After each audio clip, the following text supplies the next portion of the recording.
and welcome to another episode in the series Dubai Real Estate Unplugged.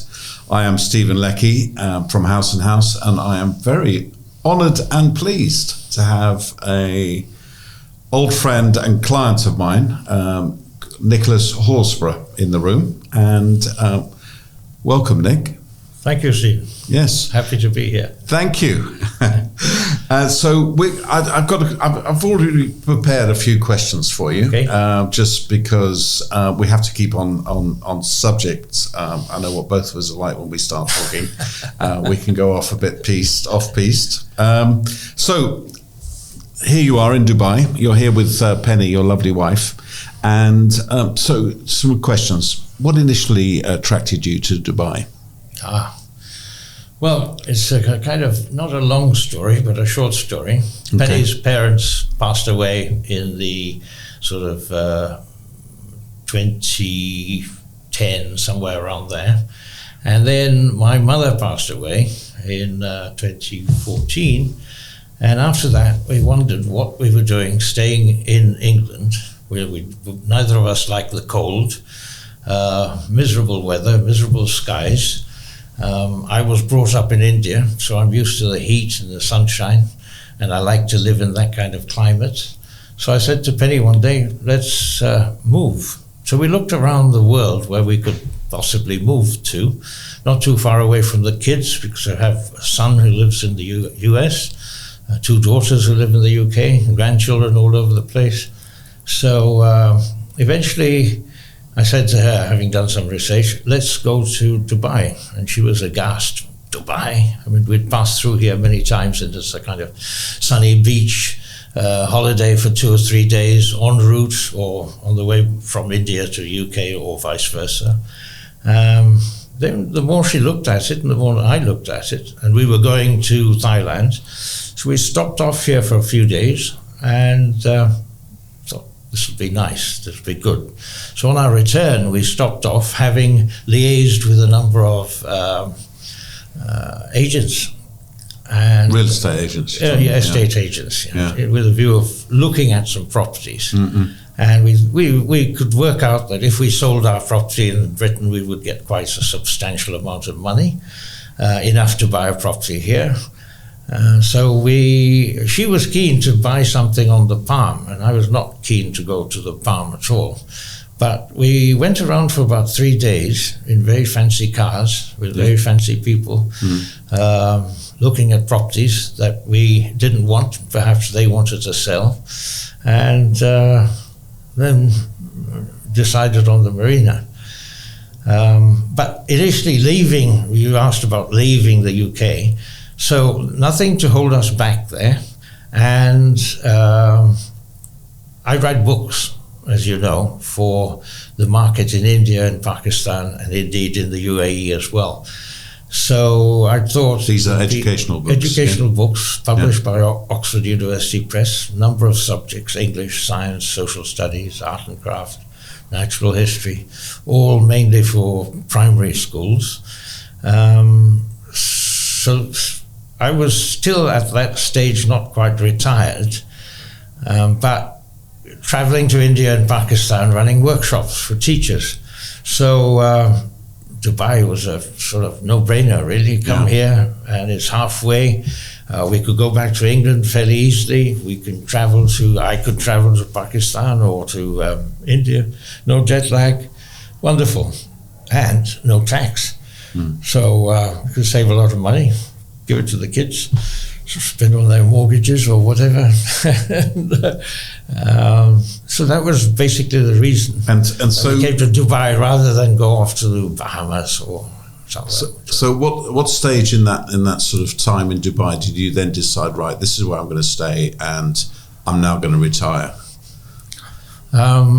For me, I think it was from day one. Okay. Penny came out to India with me many years ago. My father had started a school, and I said to her, let's go out there and live for 2 years and see if you like it. And if you like it, we'll stay or we'll come back. So then I went back to the UK, or we all went back, and I did a postgraduate course in education. And we went back and we lived in India for 10 years in a rural setting, no electricity, really kind of basic, but very enjoyable. And my wife, who was a nurse, she ran a dispensary and started delivering babies in the village. And, so it was a kind of very fulfilling life. But in order to earn a living, I started writing and wrote for Oxford University Press. So, that's how I that's how I earn my money now, is through royalties from the books, which are still selling. But I don't now go and run workshops, and I've kind of got a bit long in the tooth for that. So you and Penny now, you're retired, and so what I mean, a lot of people have not in the past considered Dubai as a place to retire. It's a place everybody's saying, it's just for young people. It's lots of parties going on, brunches, drinking, hard work, lots of working here. But no one, even people who were probably here for 20, 30 years, left Dubai when they got to an age where they stopped working. So I just want to give people an idea. What do you get up to during the day? What's a typical day for you and Penny? Oh, yeah. Now that you're not working, lots of things to do. We came here 9 years ago, and during that time, we've seen a phenomenal change in Dubai. I mean, a growth for the better. What we love about it is the safety. It is an extremely safe place to live. I was getting fed up of living in England, where when the children go out, you're scared. Well, you've got to go and pick them up in the evening. They're unsafe. If I was walking down the street and you hear somebody walking behind you, you cross the road and they cross the road, you're petrified. All the time you're living in that kind of fear. Here, fear has disappeared. There's no such thing for me now, nor for Penny. We live a very sedate, calm, peaceful life. Everything runs smoothly. For me in particular, we've got a vast Indian population here. So you've got places like Karaman, Dubai, and so on, which are basically Indians. And great. The food's great. The people are great. The atmosphere is good, and it's still safe. So it's not the same as walking down a city street in India, where you'd feel some sort of trepidation. Here, there is no such thing as feeling any discomfort. So quite often when I phone you, it's either we're travelling, we're leaving tomorrow, or oh no, we're in Ras Al Khaimah, we're in Fujairah. Where were you last week? You're on the World Islands, I think, having a weekend away, Abu Dhabi, etc. I mean, that's something you do quite regularly. We do it regularly, and we can do it from here. Very easy to go to the Maldives, to go to Thailand. It's very easy from here. And lots of places that we can go to. Say, for example, we haven't been yet, but we want to go to Georgia, we want to go to Tashkent and Bukhara and all those sort of places, which are very accessible from here. And we have a great airline. Yeah, and a wonderful airline, and we always travel with Emirates if we can. So, so we love that kind of life here. Penny is more kind of outgoing in the sense that she has joined lots of little groups. So we have she goes to play mahjong once a week with a group of people. She goes to a coffee morning. She play for money? Sorry? No. She didn't play for money. That's illegal here, by the way, yes.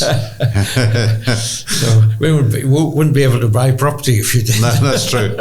Oh, she's not winning then. No, she is winning now. Oh, good, okay. She's winning. Then coffee groups and so on. We have another group of people we go out with on a boat now and again. I think you've been on I've been on one or two of those, haven't I? Yeah, that was good. I think you were acting as guide. It was a canal trip. Oh, yes, I pointed out all the new properties. That's right. Us about all the became a property tour. That's right. Very interesting. So, so there are lots of little groups like that. There's a little whiskey tasting group, and so we have... So, I want to talk to you about investing. Obviously, that's the reason why we met. Your first property in the marina. Yes, yeah. I helped you source that. We looked at a few properties, didn't we? Not only the first one, but the second and the third and the fourth. Yes, true. But so how has that been? What's your journey like been for investing in Dubai? Well, I told you that when we first came, we went on sort of fruitless trips in very fancy cars around the Palm and so on. But all the places we went to see, it seemed like the estate agents were trying to sell something rather than fulfilling something that we wanted. You know, although we weren't very sure about exactly what we wanted. We wanted a view, obviously. We wanted to be close to the sea, and it's in Dubai, you're close to the sea wherever you are. So we eventually settled on the marina, and then we met you. And of course, that changed things because you were very sort of receptive to what we wanted as clients, rather than what you wanted to sell. You may have had properties sitting around waiting to be sold for a year and nobody's buying them, and let's get rid of this to these clients. And it wasn't like that with you. So that was a good experience for us. And I think that when we went to see the house that we're in, or the apartment that we're in currently, which we went with you, and it was with some other agent, I think you weren't sure whether we were going to buy that. I remember it well. I remember because what I did, I acted as your agent, your buyer's agent as such, which I much prefer to do. So I was talking to lots of other agents who were specialists in the marina. We eventually came across this one, the apartment you live in now. And I remember walking in it and I'm thinking, no, this isn't going to work. And you just both turned around to me and said, this is it. This is it. Yeah. This is the it. View was fantastic. The view was amazing. And I thought, well, okay, a bit dark, needs some work. You know, it's not quite what you were looking for. The building's a bit shabby, but actually it's turned out really well. And your apartment now, you've decorated it, extended well, when you it, go into an apartment like that and you see bodybuilding equipment hanging on the wall and a cot in the bedroom and then it was a bit of a mess, wasn't it? Dark furniture all over the place. That's right. And all the cupboards are dark and the kitchen is dark and it's all very old marble in the bathrooms and very chunky stuff. And you think, well, it can be transformed, and I think we've done a good enough job for us. You know, we love it. You know, and it's lovely. Yeah.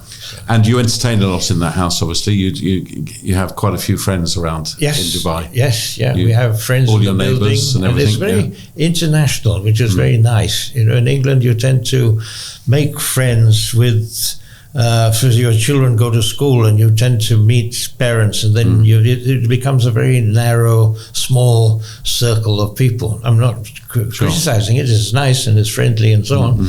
But here, it's the beauty of making friends here is they're from all walks of life and totally international. You know, so in our building, as well as from meeting people, staying in hotels when we go on little mini holidays or go to Ajman or go to Al Quwain. So lots to explore, and this was what COVID did for us when we couldn't leave the country. Yeah. We went to all these places around Abu Dhabi and Ajman and so on, and discovered lots of lovely places to go and visit. Yeah. Good. So that was. And I know you like sitting on the beach and getting the sun. We do. And having a few tipples. But so just from the point of view of being a retiree, what kind of experiences have you had that you've really stand out for you in the 9 years you've been here?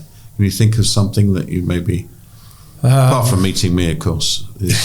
Well, apart from meeting you and lots of other very nice, very genuine people, seeing the place grow, and we like going out. We like going out, but not we're not party animals, and we don't like to go out early hours of the morning, but we like food.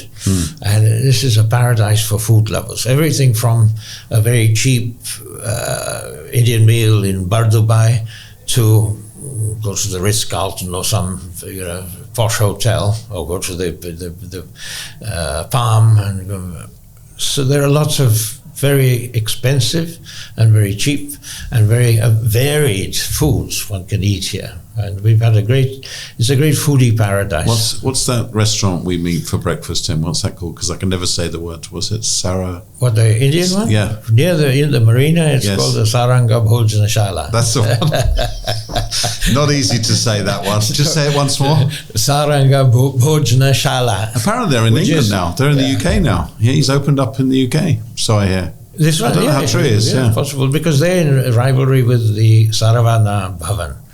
And the Saravana Bhavan is the one we go to behind they're different, the aren't they? Yeah, they're not the same restaurant? No. Oh, well, I don't know which one is opened in England, but... They have those already in England, I think, right. Saravana Bhavan, and they have them in Bangkok and so on. And people say, isn't Dubai expensive? And I give them the example of this same Indian restaurant that we go to on the marina. It's about 2 kilometer walk from our place. We go there and I have the same meal almost every time. So it's idlis, vadis, and my wife will have a dosa, and we have coffee and water, and that's it, and you're full. I have the same breakfast in Bangkok. Yes, it's about £10, under 50 dirhams. And we go to Bangkok, and it's about just over £11. We go to Reading, and it's £19. Exactly the same breakfast. Yes. So it was expensive about Dubai. yeah, absolutely. So in all your time, have you had any challenges? What sort of challenges do you think you've had here in Dubai while you've... I suppose coming to terms with, as in any city, any country, coming to terms with how they operate for payments online, payments in offices, whether one should go and sit and wait, and oh dear, how do I renew my license, and how do I apply for this, and how do I close How do you get your electricity? Yeah. DWA, do you remember? We sat in the DWA office, didn't we? That's it, for ages. And then I had to pay a bill that was not mine. That's right. It was easier than arguing the case. So we've learned all the tricks of the trade. Yes. But it's heartening. I had to renew my driving license last year, and filled in the forms online, went and did my eye test, went there, 25 minutes, walked out with a license. No, Nick. I renewed my license last week or 2 weeks ago. Online. I had to get my eye test. So the eye test then gets uploaded onto the RTA app. And then you go to the RTA app and say, I want to renew my license. You pay by Apple Pay. That's it. It's done. Yeah. If you want a physical one, you have to pay a little extra for them to deliver it to you. It was all done online, and it was done within 10 minutes. I didn't have one to start off with. I had a UK one. Okay. Which I wanted to apply so it was a new license, one. So I went in and got a new one. Now, when I renewed it, in fact, in May, I did it all online. So easy. Yeah. So many things like that. But 25 minutes, and it takes weeks, and you're worried with my passport, for example.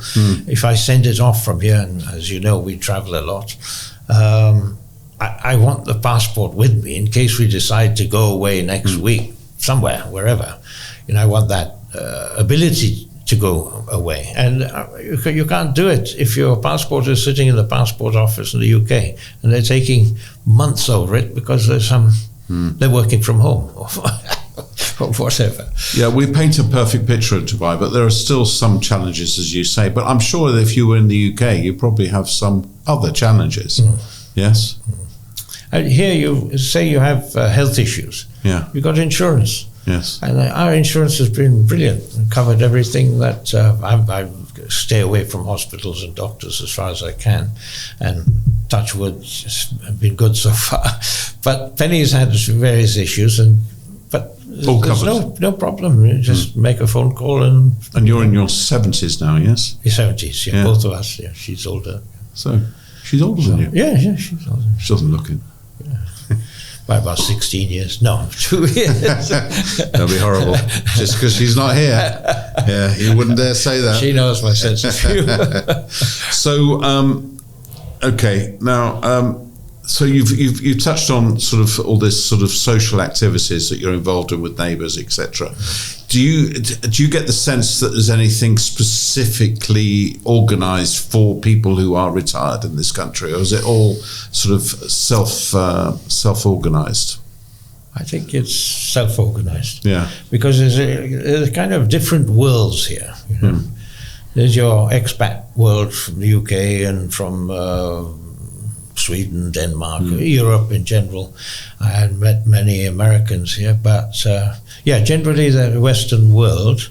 And then there's Asia, and so it's how other people cope with things like health insurance, communications. I'm not so sure of, but as far as we are concerned, I know that in our circles there's been absolutely no issues, no great issues to contend with.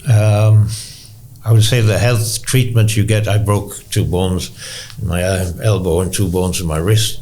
Not in Dubai. You weren't in Dubai? No, I was in Egypt. That's right. So I didn't go anywhere near a hospital, just stayed by the pool for 5 days.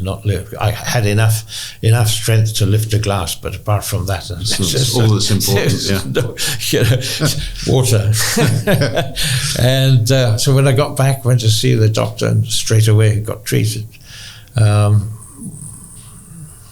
You don't have to wait a day, to get treated. On that subject, I mean, how it just struck me. Sort of as you get older, do you have any concerns about the care that you might have, the medical care? I mean, obviously, insurance is getting more and more expensive, but it's still reasonably affordable and very good what you get for your money. But you say insurance is getting expensive, but when you break it down, how much does that work out per week? And then you take into consideration that if you were in Europe or in America or in England, and you pay national insurance, which is going up and up and up. Yeah. And in addition, you have to pay for your prescriptions. In addition, you have to pay for various tests.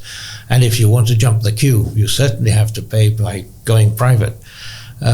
So it's not that different. And the service is better because it's instant. So I think when we get older, there's no question in our minds that we will stay. We will. Really? We will. Yeah. There's no question that we want to return to Blighty. Get back there and be comfortable, because we're extremely comfortable here. There's no way that we think that is going to be more comfortable. In fact, that will, in our minds, is going to be far less comfortable. Should we have to do it? Sure. So let's talk about investing in Dubai, because that's how you and I met. Obviously, your first property wasn't purely for investment; it was to somewhere for you to live. And then since then, you bought a few properties in Dubai. And what's been the reason for doing that? And how has that happened? How's it happened? Obviously, it's happened because you and I have been talking over the years. But I mean, what do you get from those properties? How are they been a good investment so far? Yeah. But see, as an author, I have to. This is 9-10 years ago. I thought my books are not going to go on forever. My books will not be sold forever. These last, say, up to about 3 years ago, I was busily promoting my own books by going and doing workshops and so on. So that will, now that I've kind of have withdrawn and I'm being less proactive about selling the books, although it's not my job to sell them, but I can certainly help in selling them. Now that has happened, I think that the sales will wind down over the years, therefore the royalties will decrease. So what do I live on?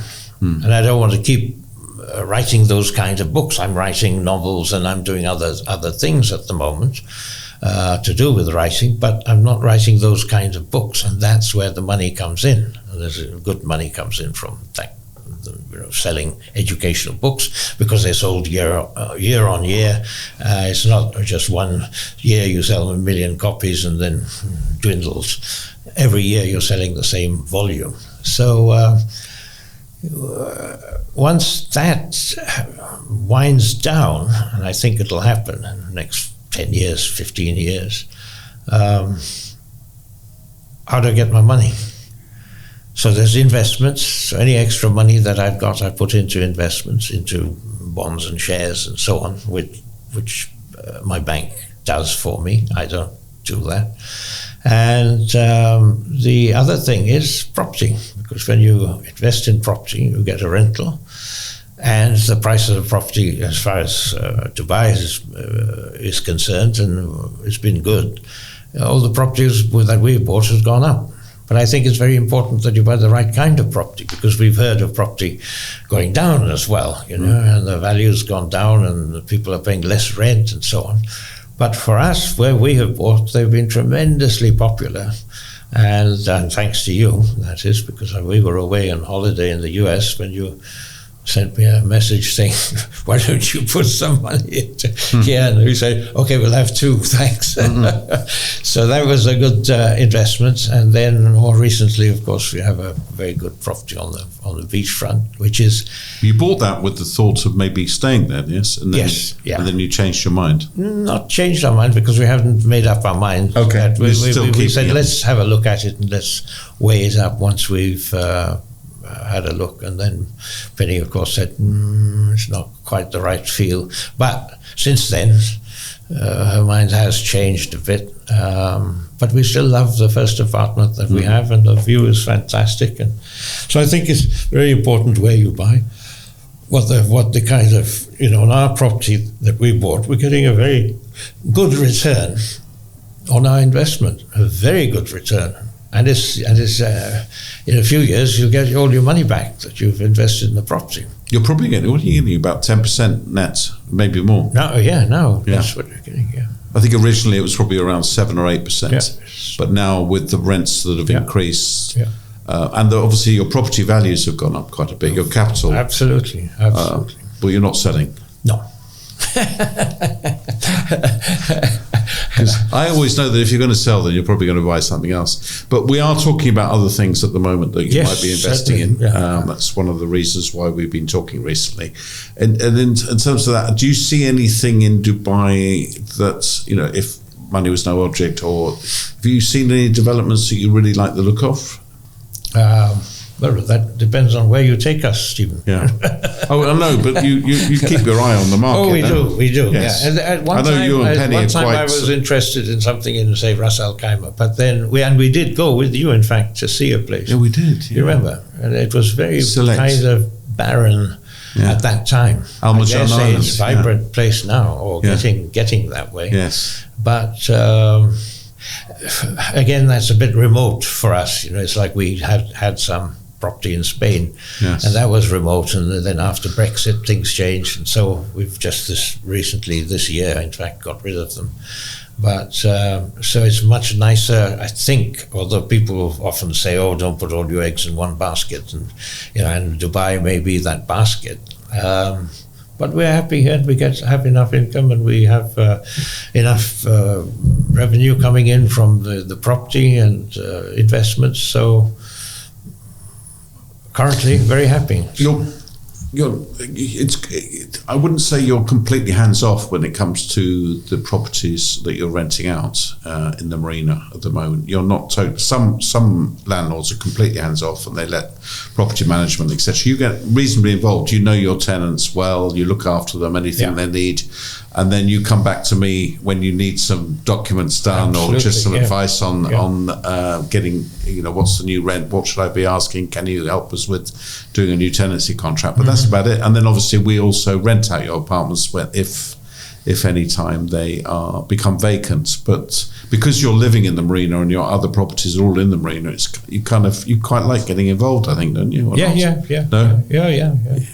I was up there at La Vie yesterday and found a crack in the wall because it's between tenants now. We're looking for a new tenant. And we got till the 27th of this month under the contract. Oh, yeah. The first year, so to get it done. So it's, you know. And it's getting done? In fact, I'm sitting here. I should be writing that letter. Right. Or getting on their app and making a complaint about it, or just bring it to their attention so that it can be dealt with before new people move in. So, but I get the sense you kind of enjoy that. Oh yeah, that's keeps you busy, sort of thing. Yeah. Keeps your mind on other things other than writing or true. The next travel you're going to go into. So, okay. So just sort of to summarize things for you is if you would to give me some reasons why you think Dubai is sort of, or reasons to recommend it, Dubai, to anybody out there that may be thinking about retiring here, thinking about moving to Dubai. How would you sell it? I would say your social life, depending on what sort of person you are, social life is great. If you like eating, there's wonderful places to eat. If you like the sea, the beaches are wonderful, and the sea is lovely and blue. There's a lot of greening going on now, so it's not a dry desert that it was 20, 30 years ago.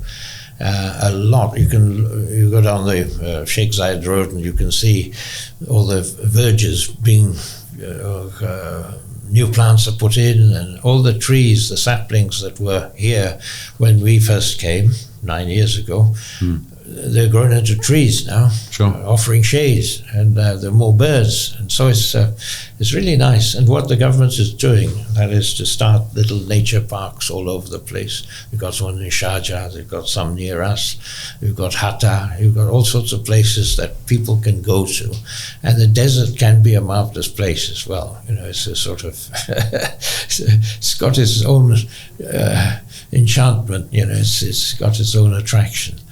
You've got lovely places in the desert to visit. So it's if you have some money, and you don't need a lot of money, as you know, we go to Al Quain and we don't spend a lot of money when we go to a particular hotel there. It's a really nice, peaceful place. So people can do that quite easily on whatever budget they've left behind in the UK. And if they bring that same budget over here, you can have a wonderful, wonderful life. What else? People think that because, I suppose this is the Middle East, that there's a limit to the culture and so on. But there's a wonderful culture here with art museums, there are art fairs, there's a Dubai opera, there's a cinemas we can eat and drink in, and really nice seating and so on. So there's lots of things like that one can do. If you look at the platinum list or whatever it is, selling tickets, and you want Hindustani music, Indian music, umpteen shows of all the top artists from India, they all come through here. So I have a marvelous time because I love classical Indian music. So with Western orchestras, with Western pop groups, you go to Abu Dhabi and here at the Coca-Cola Arena and so on. You've got the rugby sevens, you've got the horse racing. So there is just a lot of things that one can do here, full of life. And all compact. It's not as if, for us here now to go 25 kilometers. Because you don't drive, do you? I don't drive. Yeah. And you've got a fantastic transport network. Yeah. We're close to the marina, within a 10-15 minute walk. We've got the river transport. We've got a river transport all the way to Bar Dubai if we need it from our marina. Do you take that over? Yes. Yeah. How long does that take? Sorry? How long does that take? Now it takes a bit longer because it stops in the canal.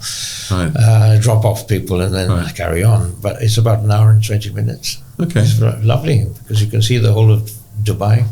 You've got a scenic view. You've got time to do that, of course. Yeah. Yeah, you're not running around like I have to. Well, thank you, Nick. I really appreciate you coming in today and talking to me. My pleasure. It's always lovely to see you, and I'm sorry that Penny's not here today. Yeah, I'm sorry. But I'm sure we'll see you very soon because we're just talking about some more property you might be buying. Yes. Yeah, which is very good. Possibly. Hopefully you will. But thank you so much. I really appreciate it. Pleasure. Spending the time. Thank you for asking me. Thank you. It's good.